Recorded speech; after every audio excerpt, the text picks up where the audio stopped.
All right, welcome everybody. So today is our sixth Q&A. If you've been to the other ones, I sure appreciate it. If you'd like to listen to them, easy way to find them on YouTube. We have a YouTube channel called the Sawyer Cook Mortgage, and all of them are listed on there. A couple of housekeeping items before we start today's Q&A. If you would like to be eligible for the grand prize, which is a Bear Lake vacation, you do need to listen and comment on all six classes, either live or through the YouTube channel. So if you're on today, go ahead and comment so that we know that you are here afterwards. We can see the chat box and know what's happening there. So comment today to make sure you're eligible for that. Also, we'll do a giveaway for everybody that attends today. And I am doing a bonus Q&A next Tuesday at 3 o'clock. So everybody knows about the lawsuit that happened in Missouri. And I've asked Bruce Tucker and Aaron Russell to be on a call with me. And we're going to discuss the reasons why Utah is a great place to be a real estate agent, kind of some details going forward from that lawsuit. And I think it's going to be absolutely fantastic. And so if you need the link to register for that, just let me know and I'll shoot it over to you. Actually, Tyson, why don't you put it in the comments section in the chat, put the link to next Tuesday. It's next Tuesday at 3 o'clock. And we are going to do a live drawing at the very, very beginning, like right at the top of the hour, to pick the winner of the Bear Lake vacation. And so that's a cabin I own up at Bear Lake, and also a gift certificate for dinner up there. And so we'll do that right at 3 o'clock. So you have until about noon on next Tuesday to listen to all six of the Q&As. And also, Brian Parrish, he's got another meeting this morning, but he recently did a podcast with an attorney on the more technical parts of the real estate lawsuit. And so, Tyson, I sent that to you. If you can put that in the chat box as well, if anybody's interested. He said it's a pretty high level technical view of it. So I haven't listened to it yet, but that might be a great thing to listen to before next Tuesday's Q&A. I think that is all I have for housekeeping items. So today is about property flipping. And I'm really excited to have Christy Dimick and Ariel Martinez on there. When I was thinking of having this be one of our Q&As, I kind of just put some feelers out there. You know, who do you know? Who's good at this? And I've known Christy forever. And I recently met Ariel. They have kind of some different takes on their experience with flipping. So what I'd like to do is have them introduce themselves. You know, it's just tell how long you've been in the business and kind of just an overview of your experience in that flipping world. So Christy, why don't you go first? All right. Thanks, Bliss, for having me. I don't know that I'm an expert on this. I have a little bit of a different take so I taught LDS seminary for 17 years, and really started to get excited about investing in real estate and kind of became a Bigger Pockets junkie, a podcast junkie, if you know, and just read everything that I could on it. I've been in the business. I left the seminary world, and been in the business for 8 years. And honestly, when I first left, I thought I was just going to be flipping houses and doing investing, but realized that I had a knack for the retail side of things and really did well. And so I obviously am still here, and that's the main focus of my business. But I grew up in California, came to BYU, never left. Been here ever since, and I'm enjoying real estate in that there are so many different ways that you can make money and help people. And my take on flipping, so I've done some myself as far as like for properties that I've actually kept. So I've done more of a renovate and or flip kind of thing and buy and hold. So I have rentals that way that I've done. But I kind of take my listings as an opportunity to help sellers flip their own houses. So I don't make big bucks doing that, but I have the crew and abilities to be able to go in, and most of you know, well, you all know that just about every listing needs some work of some sort. And so it ranges from, some of the basics to actually completely full renovations. We've got one that we're listing next week that was built in 1912 that we've been helping the sellers since July. And so that's kind of my take on things. I've also done some other investing in other states. And so I don't know, is that okay? Yeah, that is Is that what you're perfect. wanting?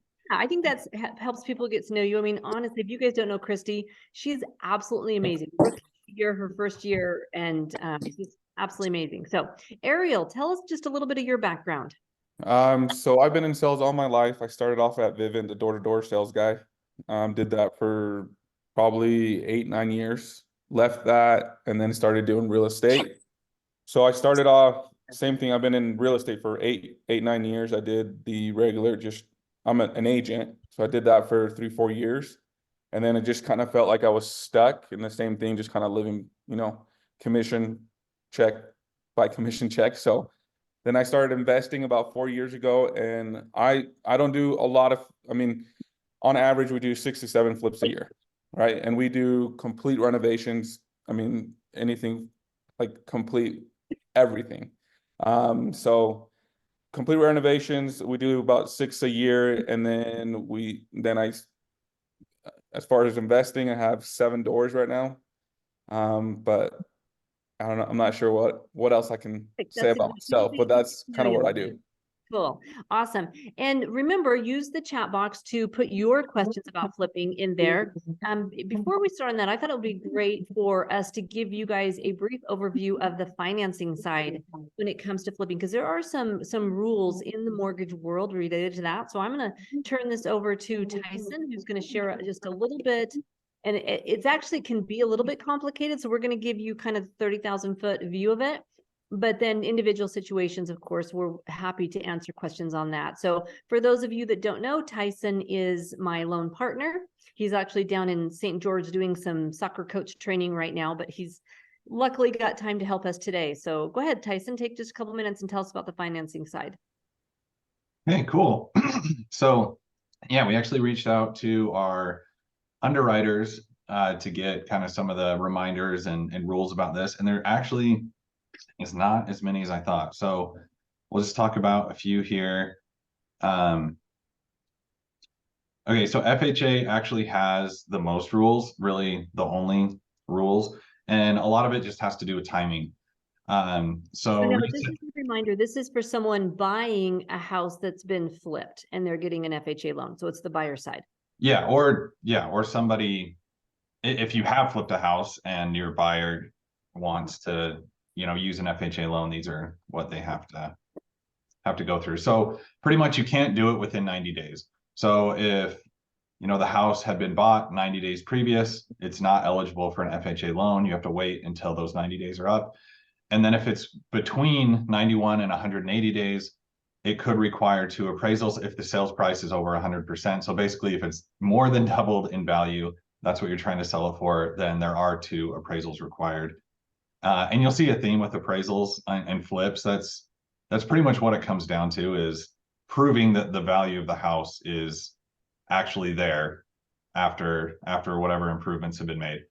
And then the other theme is chain of title. You just have to make sure that that there's a clean chain of title, that it makes sense who's owned the house throughout the flipping process and all that. So that's pretty much it with FHA loans. A few other notes, pretty much on all other loan types. This doesn't have to do necessarily with the buyer or the seller, this first bullet point, but there are early payoff penalties for lenders. So if you are buying a home with, we'll just say traditional financing, right? A government loan or a conventional loan. And you tell the lender that you want to flip the house, they will probably say, hey, you need to make 6 payments before you resell the house. And that is all lenders everywhere. We get hit with what's called an early payoff penalty, because traditional lending, so we're not talking like hard money lending, private money, anything like that. Traditional lending, it's really in the business of long-term lending. We don't want to do bridge loans or things like that. And so the investors that we sell mortgages to, they will penalize us if that mortgage is paid off before 6 payments have been made. And we say 6 payments, that usually ends up being about 7 months, because you don't have a payment in the first month. And then just the other thing that we saw that our underwriters really talked about was a lot of fraudulent activity happens with flipping houses. It's just an opportunity for people to inflate values. And anyway, that just the statistics show that flips are a red flag in some cases. So it's the two things, the chain of title, the appraisal. And then another thing that I found interesting that they mentioned was involvement of licensed professionals. So if you're in a deal and there's not a licensed loan officer, there's not a licensed real estate agent involved, then that could be some cause for just to be wary. Not saying it couldn't be a legitimate deal, but you know, when there are licensed professionals involved, it does give that extra layer of security.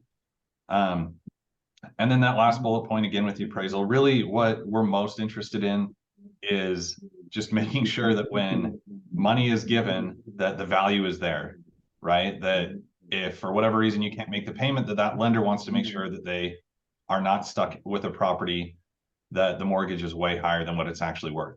So appraisals on flips may ask for additional detail. Like the FHA, there may be 2 appraisals or a desk review. There's a lot of things, but anyway, that pretty much sums it up. Not a ton of really picky things. It's just making sure the value's there and that the title is correct. Awesome. I appreciate it. Thanks, Tyson. All right. So let's get into this. So I actually have done what I call midterm flips, and I just made that up. So whether or not that's a real term or not, but I've bought about the last 6 years, I've bought, I think 8 or 9 rentals. I currently own 5.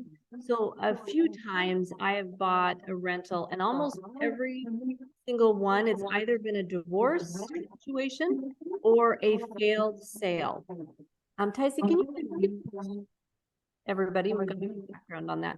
And then I keep them for a year or 2 at least, and then I sell them. So we do some initial rehab. Some of them have been in pretty bad shape. So that's kind of my only experience. But I've got one question here that actually Keith asked. This is a great question. So Christy, are your sellers paying you up front or at closing for the work you're helping them do? Because some people just don't have it till their house sells. So how do you handle that? Yeah, it's a case-by-case situation. It's a great question, and one that I often take a risk on, just so you know. But we do a lot of estate sales with kids that are selling homes, and mom and dad's house it needs some updates, or whatever, some fixing. And so the first, obviously, always is if they can afford, if they have the money, and a lot of times they do in an estate account or something, or but most don't. And if they're buying with us as well, right, we want to make sure that they've got the funds that they need to be a good buyer and all of that. And so it really just depends. Our first shot is, do you have it? Can you borrow it from a relative or something like that? But if not, we actually do float the bill for them until after closing. So yeah. That's really great. In fact, Christy, if you want to take a minute sometime during this conversation, and in the chat box, will you put just highlight the people you have on your team, just their, like plumber, whatever that might be, just kind of give us a list of that. And Ariel, I have a question for you. So when you're looking at properties, tell me kind of the main things you're looking for, something that tells you it would be potentially a good flip. The red flags you look for, things you would just say, nope, peace out, I'm not doing this one. Or yeah, this is a good thing. So give us some ideas on that. Oh, you're on mute. Sorry, we accidentally muted you. There you go. Yeah, I as far as houses, I think the numbers are pretty much what's going to tell me if I can buy it or not, right? So condition of the house is not a big issue with me. Like I said, we've bought in a house are completely, if you guys are all from Utah, so out in Eureka, I've done a couple of houses out in Eureka where there's not even foundation, stuff like that. It's really bad. But as long as the numbers are lined up, that's really what I look for. The numbers need to make sense. Some people are more, my base line would be as long as I have 50,000 margin as far as what I'm going to be able to win out of the property, that's what I'm looking for. So it's more of the numbers versus anything else. Okay, that's good to know. And how long is your what's the average for a flip from the time you buy it, rehab, and resell it? And do you ever put renters in the interim? Yes, so 6 months is my time frame. Most of my loans that I get is hard money. Most of the terms are 6 months terms. So we try to get everything done. We've tried to shorten things down a little bit to 2 months rehab, depending on the house. And then that gives me 4 months to put it on the market and sell it. By the 5th month, if I don't see it selling and the numbers just not adding what I wanted, then I'll do the whole, refinance, keep it as a rental, do stuff like that. Okay, So good to know. In fact, 6 months is the time frame. let's talk about financing for a little bit, because I think that's where a lot of people get hung up. They're like, maybe they watch HGTV, right? And they're like, hey, I want to flip a house. That looks like some fun. I'm not going to fight at all with my husband if we do that together. But the hard part a lot of times is that initial funding, right? So I've helped some of my clients that have flipped a house. And one way we've done it through my channel is they've had a lot of equity, or they own their current house free and clear. And I have one, they owned another rental property free and clear. So we do a loan on one of those. Again, going back to what Tyson say, we really need you to keep it about 7 months before paying it off. But then you can usually get very favorable terms compared to, say, hard money loans. So Ariel, what do the terms look like for the hard money that you use? So hard money, they charge you a point, depending on if you're new or not, right? So when I first started, they would charge me 2 points of the total loan amount. And then I would have to put anywhere about 15% down, even though it wasn't a nice house, right? Now my term, and then 6 months. Well, I'm sorry?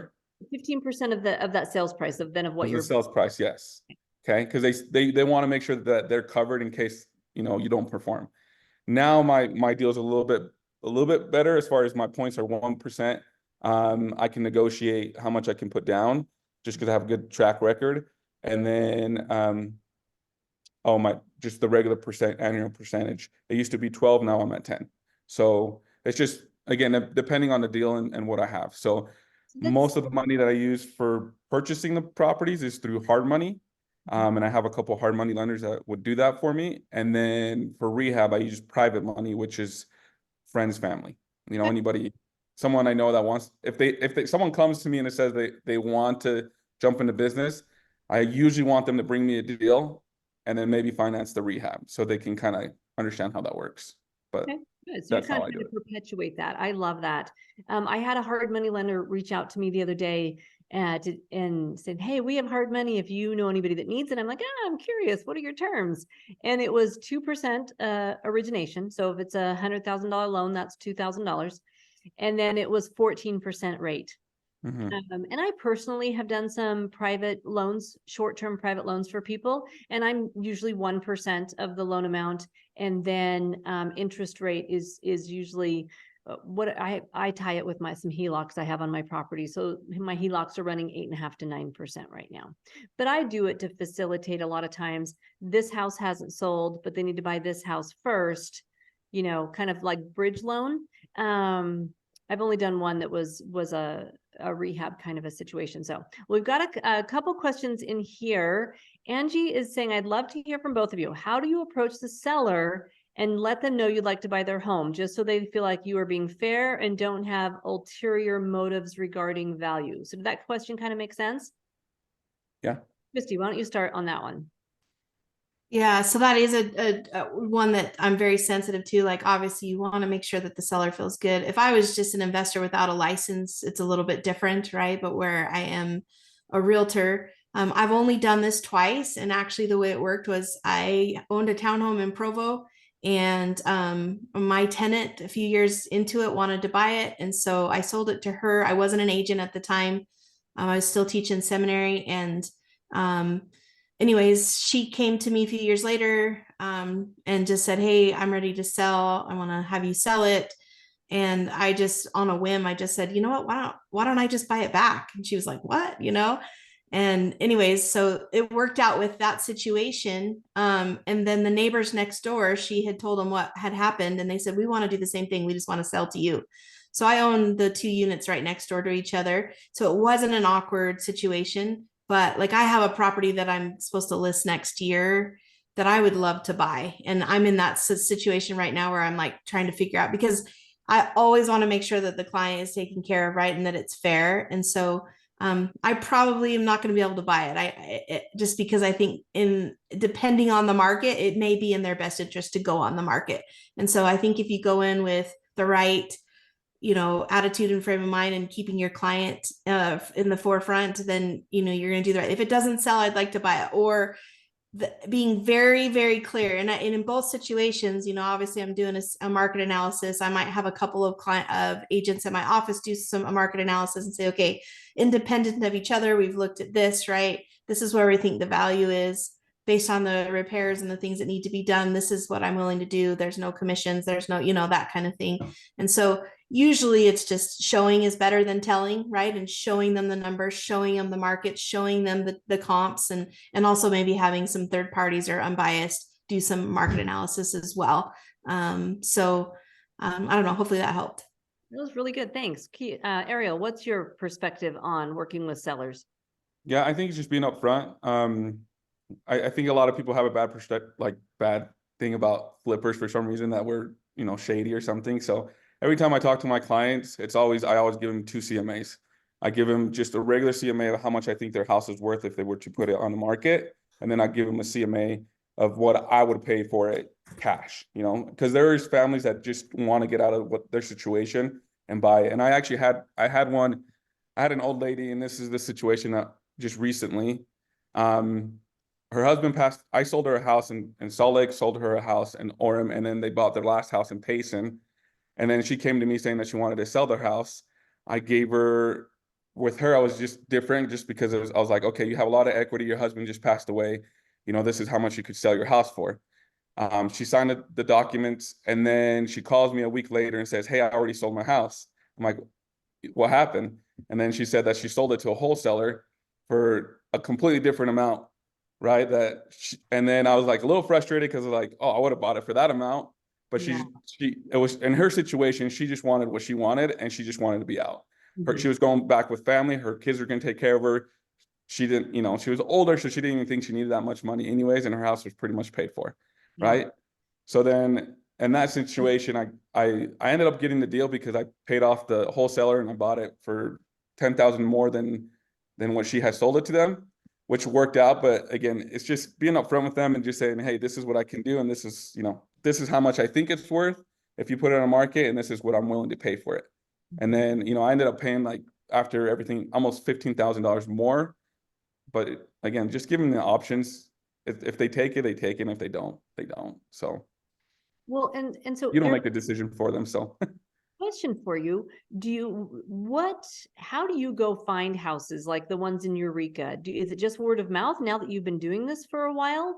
That's helped a lot now, just word of mouth. But most of the things, I mean, I buy things through wholesalers, MLS. I did mailers for a while. I'm in a little weird situation right now with the market, right? Market's a little bit different. So I'm just trying to offload as much as I can right now, and then just get ready to see what's going to happen. I think everything's going to be fine. I think everybody's saying the rates are going to come down here soon. So, I mean, the demand's still there. People are just on the sidelines, just kind of looking. So I actually think 2024 is going to be much better than 2023, and 2025 is going to be fabulous. My opinion, if it happens. I hope so. So a couple years ago, and I want to talk about the power of networking, right? Because Ariel, you said kind of word of mouth, and I know Christy, you work on referral. We all work on referral, right? Well, sometimes you might not know how something will come about. So actually, Christy, Karishme, she's not really doing much real estate right now, but she was an agent in Christy's office. And we were just talking at an event or something, and I was not in the market to buy a rental property. I was not in the market to buy a piece of crap rental property in Price, Utah. I think I maybe had driven through Price once. Like, that's my history with Price. There's no history there. And that's where she's from. And she mentioned she had a listing down there, and it was a divorce situation. And it was like, and I think they'd already had one failed sale. So it was divorce and a failed sale. So that's always right. And I'm like, hey, road trip, let's just go down. It was like $90,000. And so this was probably 2019, I'm thinking, 2018. probably 2018. So we did a little road trip down to Price, and it smelled worse than anything I've ever smelled in my entire life. And she looked at me and she said, ignore the smell. Ignore the huge hole in the ceiling of the kitchen. Ignore all of that. And remember, this is $90,000. And she had a connection to a guy that could do the rehab. I bought it. We rehabbed it. I was in it. I don't know. I think I got it for 85. I was in it 100, put a tenant in it, got a second tenant in it. So about a year and a half later, I sold it for 190 because I didn't really want a rental in Price, right? But that was just, it's just amazing to me, kind of the word of mouth. Another situation, Crystal Worthen just reached out to me one day. She had a failed sale on a listing, and it was a divorce situation in Eagle Mountain on a townhome. And she was just literally going through her phone, and she was calling everybody she knows and just saying, hey, it was actually, I think, like Thanksgiving, if I remember correctly. So going into not a great season for selling a house. And she's like, hey, do you know anybody that's looking for a townhome in Eagle Mountain? We're going to get this as low as we can just to get it sold. And I ended up buying that and then selling it to my production manager, and it turned out just absolutely amazing for everybody.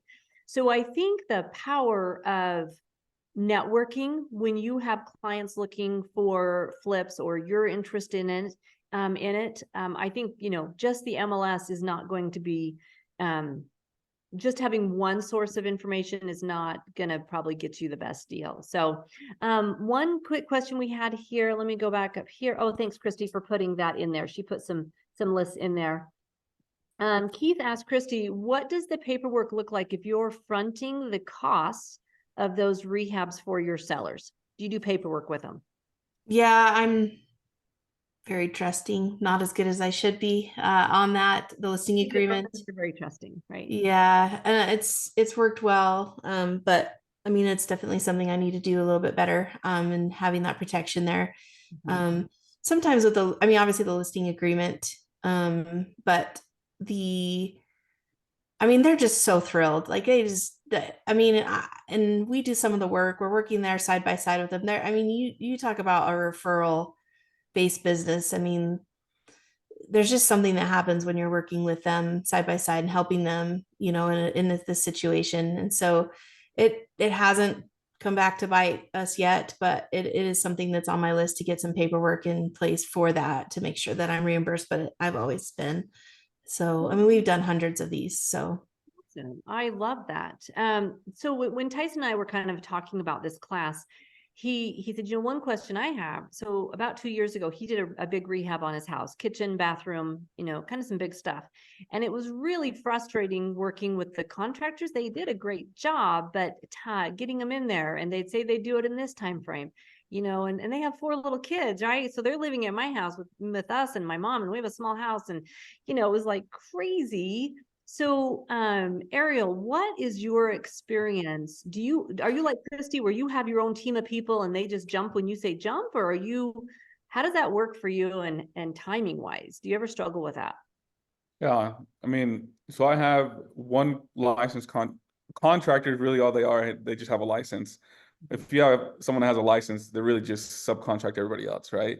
But I have one that's really good. His name's Carlos, and he's my guy. We've had, he can deal about 3 houses at a time and hit those timelines.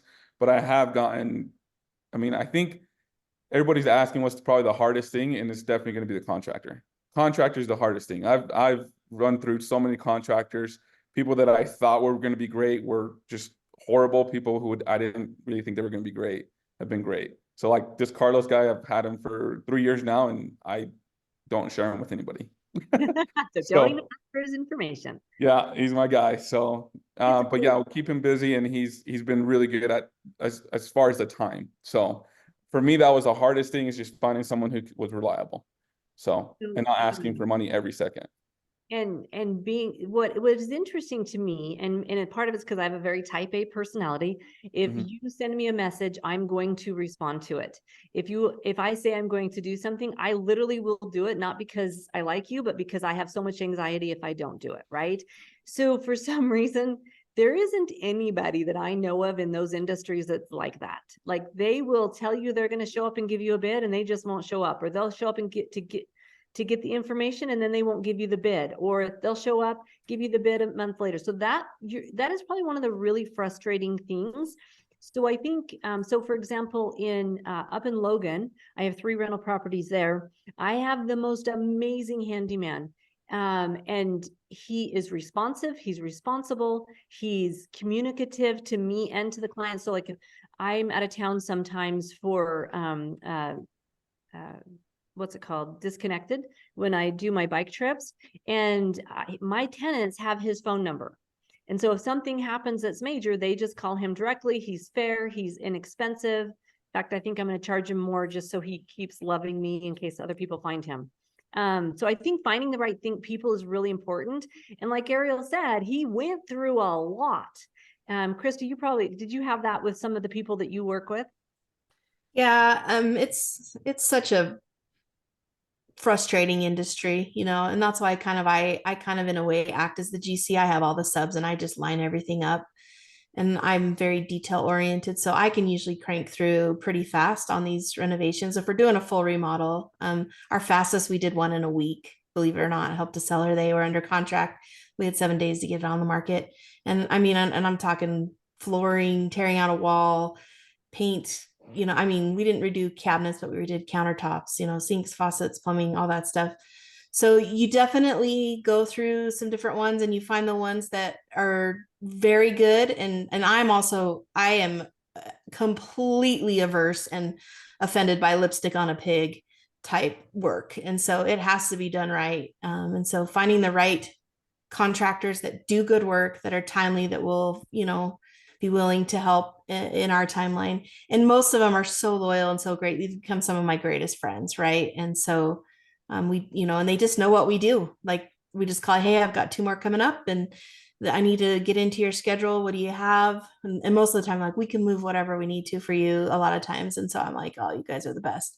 So you get that team and you just hope they never go away. Well, and I actually want to chat a little bit about lipstick on a pig. So I had some clients that bought, and actually I knew the sellers. The sellers were people I'd done loans for over the years. A lot of people in their family, they are in the building industry, and they bought this house and this older home and to flip, and they flipped it. And this young, cute couple got in, used all their savings for their down payment. They moved it. This house looked freaking adorable. They move in. 6 months later, they call me up and they're like, they did a terrible job. Stuff is literally falling apart. What do we do? And I referenced them back to their agent because I honestly didn't have an answer for them. I don't know what I didn't know what their rights are in that. But I do think if you're an agent and you've got someone coming to you and saying, I want to flip a house, right? How do you keep them from just slapping lipstick on a pig? Because I think we all have a responsibility to, if we're in this industry and we're creating in a way housing for other people, we have a responsibility for it to be a safe, nice place. And I'm not, doesn't have to be I don't mean granite countertops versus laminate. I'm just saying, do a good job, right? So Ariel, what's your advice to people that might be wanting, to other agents that might be wanting to advise their clients or do the flip? How do we keep from having subpar work? I got to the point where I think the biggest thing where I got someone who was actually licensed is just a liability, kind of what you're talking about. So that's why my first flip, I kind of did myself. I got the subs, I got everything. But if something bad happens, everybody's pointing fingers like, well, that wasn't me, that was them, So I got to the point, I tell everybody, if you're gonna do a flip, pay someone who knows what they're doing, right? Don't do it yourself. My wife, I know this. My wife always says, you do all this stuff for other houses, but you don't do it in our house. I'm like, well, I'm not kind of Mexican. I don't know how to do that stuff. So, but your answer. Yeah. What's that? How does she respond to your answer? Oh, she's annoyed. Okay, I just check it. But as far as if anybody wants to do, like, I'll have people like, I can do this and I can do that. And I'm like, I'm not gonna do that. Because then you're taking all the liability, you know. You do get homeowners that reach out back like, hey, you sold this house and you did this. Can you give me the number for this guy? And just being able to just to say, okay, well, that wasn't me, that was with a licensed contractor. Here's his license. If you have concerns, you can call them. So I don't do anything or like, I mean, I pay everybody to do what they're supposed to do. Someone has a license, and I just stay completely out of it. That's my choice. Do you go in while they're doing the work and do some checks and balances on some of the things as the project is moving along? Yeah, I mean, I go to the gym in the morning, and then I stop on each one of the houses just to see what's going on, and then I leave. Like I know the process, you know, I know it. I just I'm not in it, you know. So I just go supervise. I'll call my guys and say, hey, what's going on with this? What's going on with that? And then, you know, they just, as long as they meet their time frame, that's all I care. But yeah, I jump in there. And depending on the city, like we're working one in Spanish Fork, and the cities also do their inspections. I usually don't get the city involved unless they, you know, show up, but then they do their own inspections. So, Okay. but like I said, that's all the liabilities on my contractor. I mean, he's a license, he has his insurance, everything's on him. I do not deal with that at all. So if there's an issue, you know, and he knows that as well, right? Again, we're all professionals. He knows that anything happens, that's on him. It's not on me. So that's how having that conversation, right? So Christy, what are your thoughts on that and properties that are maybe done well?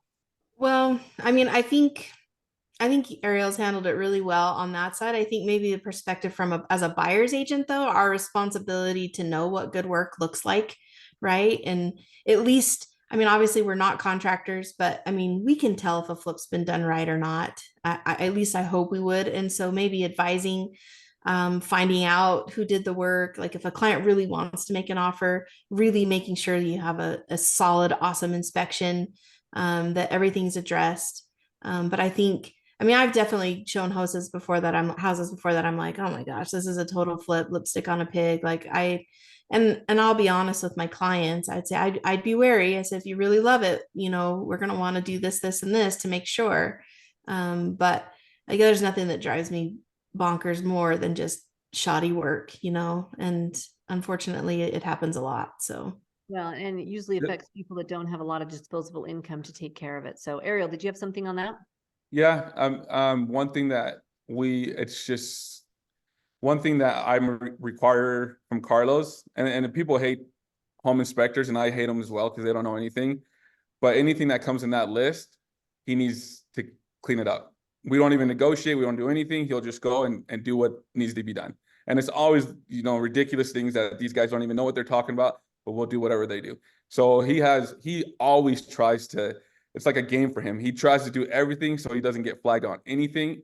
We're always going to get flagged on something that doesn't even make sense. But, you know, it's part of what we do. So we don't do, I mean, you guys you're more than welcome to come and look at any of our flips. The one that we have right now that is in Spanish Fork, you guys are all welcome to walk through it. It looks like a brand new house. I am proud of what we do, and Carlos is the best at what he does. Everything's to code, everything's great. When you walk in, it feels like a new house. So we should do a field trip down to You're Ariel. more than welcome to. I'll send you guys the address. Hey, actually, you know what? Why don't you We'll have it ready probably by next week.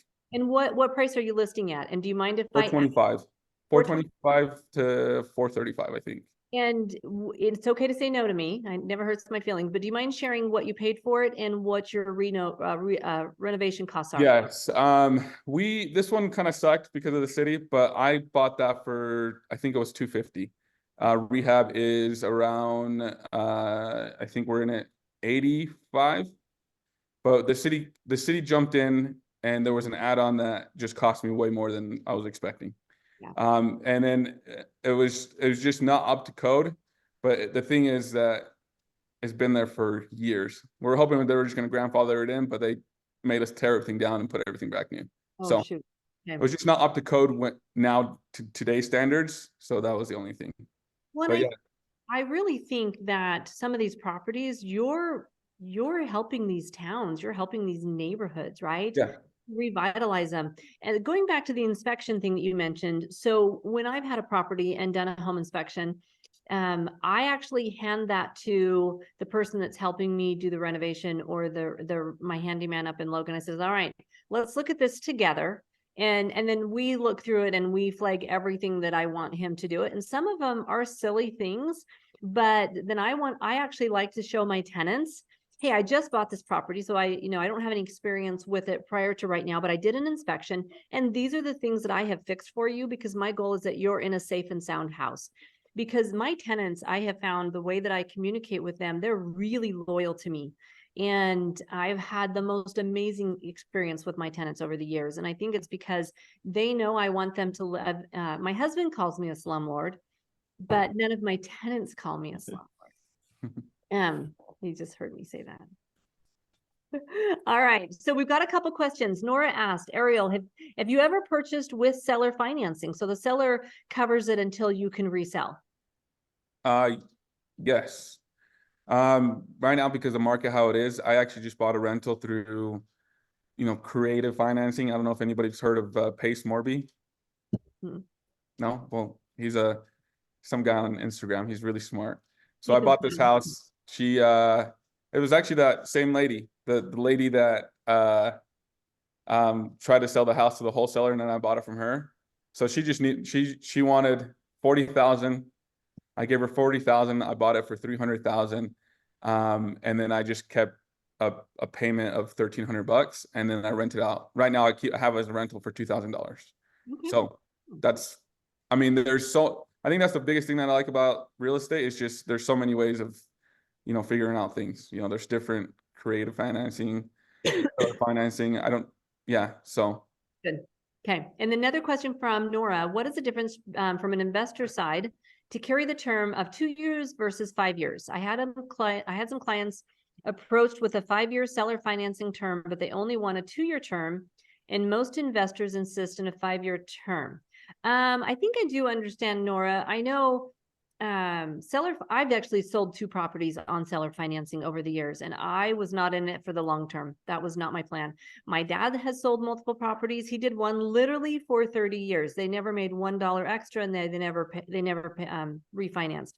That's not something I would ever consider doing. It's not something, I think the most I did was 2 years. And so, Christy or Ariel, what are your thoughts on seller financing right now? I think everybody has, if you can find someone with the old rates of the 2s and the 3s and stuff like that, I think that's what I'm kind of looking for as far as just growing. I was doing a lot of flips, and now I'm trying to keep more rentals and build wealth versus just fast money. So if I could find like this lady that had a great interest rate, and I could just, I think it's smart. So, and as far as, I don't know why, as for me as an investor, obviously the longer the term, the better, because then I have a long time period to figure out what I want to do with the property. If I have a 10-year, loan on a seller finance, that's great for me because I can still sell it in 2 if I need to, right? That's not my commitment. Their commitment is 10 years. So that's why. But if I was to sell it, then I wouldn't do, like I said, I wouldn't do a long term, because then I'm tied down for that long time period. I don't know if there's any tax benefits with that, but I think as far as an investor, if you're purchasing, the longer the better. If you're selling, I would just keep it short. You can always just extend later. And one thing to note on seller financing is if there is a current mortgage on there and you're basically doing a wraparound and you are transferring title, it could trigger a due on sales clause. And so you need to make sure that you have checked out, can we do a wraparound mortgage and can we transfer title? And there's that's actually insurance for those too now, if you know. So for the due on clause thing, there's insurance for it? Yeah, you can get insurance for it. So anyways, that's weird, but you can. Yeah. Okay. And then Millie asked a question. What is your ideal, oh my goodness, my words. What is your ideal realistic timeline from purchase to listing? Ariel, with the home you will have ready next week, would you wait until after the holiday season or get it on the market as soon as possible? So let's start with that part of the question, Ariel. I'm on a term anyways. I can't wait. So I'm just going to throw it up and see what happens. So I have my terms. I have to pay my investor. So I just put it up as fast as I can. Okay. So Yeah, and realistic time frame from purchase to listing, I think you mentioned before, is just 6 as months. fast as possible, right? But your goal is kind of 6 months or less Yeah. to sold. So probably 2 to 3 months to listing. Yeah, so 2 to 3 months complete rehab, and then it gives me 3 months to list it. And then by the 5th month, I'm either going to be letting the hard money lender know that I'm going to need an extension, or I'm looking into refinancing out of it. Okay, cool. And then 2 people want to know a little bit more about that insurance. So is that something you can share just a little bit more about how that works?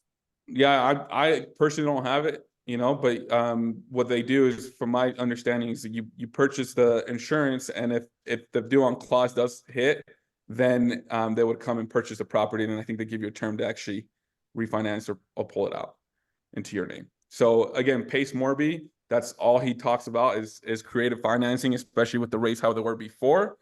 I would look into him. He's Super. one guy that I follow. Can you type his name into the chat there Yeah. so that people can kind of have a place to look at that?